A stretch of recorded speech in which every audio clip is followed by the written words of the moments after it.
Thanks for joining us. I'm Paula Ebben with a WBZ News Update. Our top stories this Tuesday: Massachusetts State Police have now identified the body that was found on Carson Beach in South Boston.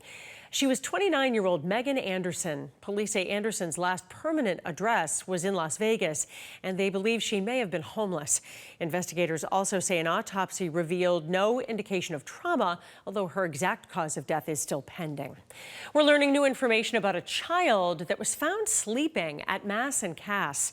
WBZ now has a copy of the police report, and in it, officers write that this 2-year-old boy was found without shoes with his mother along Mass Ave. The mother told police her car had been towed from a nearby McDonald's the night before. This area is known for its homeless encampment and drug use. Police arrested the child's mother and father.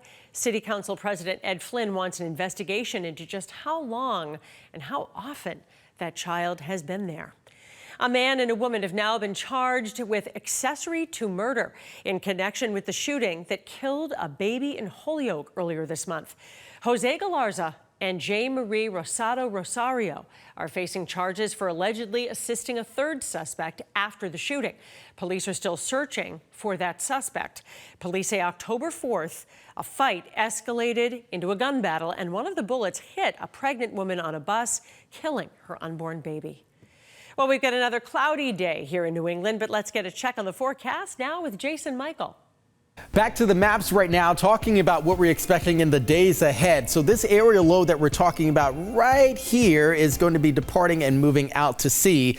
And what it will do is carry most of the moisture as well as some of the cloud cover out with it. Now, high pressure coming on its heels will likely lead towards even more sunshine. However, they'll be working in tandem, so we'll keep the north wind around at least over the next, let's say, 18 hours or so, 12 to 18 hours. We're allowing some of these showers to just kind of cruise on in here from the north shore, and that'll carry through the south shore.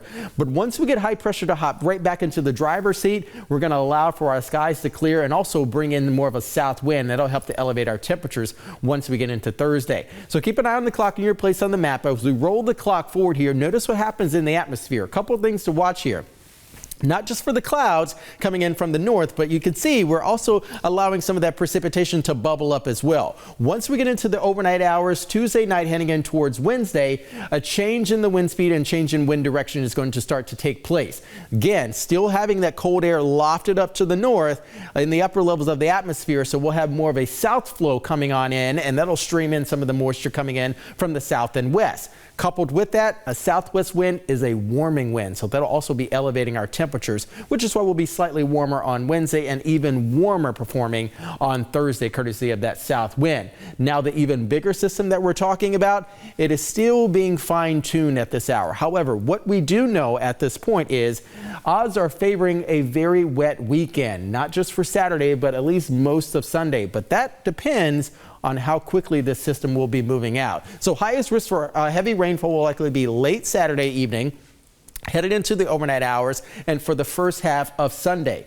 We'll focus on the impacts because impacts are things that last. Those are things that we remember. So there could likely be some coastal flooding. There could be some primary, maybe even some secondary roadway ponding on the roads that could also hamper even some traffic conditions out there. And of course, we do have our Patriots that are going to be playing at home as well on Sunday. So this is a very, very interesting forecast that we're going to be talking about.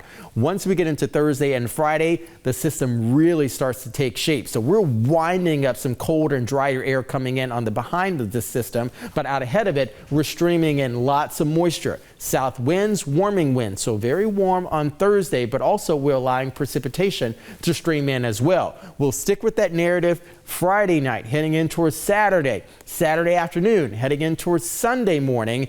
And once we get the system to pull up to the north, we're going to see how quickly this thing is going to be exiting the region, and we'll see if those showers linger into early Sunday evening or into the afternoon hours. But again, that part remains to be seen. Here's the next 7 as you're planning out the rest of your week. Focus on Thursday and then also focused on Saturday. Temperatures for the most part remaining in the upper 50s to low 60s, and then they cruise back down on Sunday and Monday, struggling to get out of the mid to low 50s.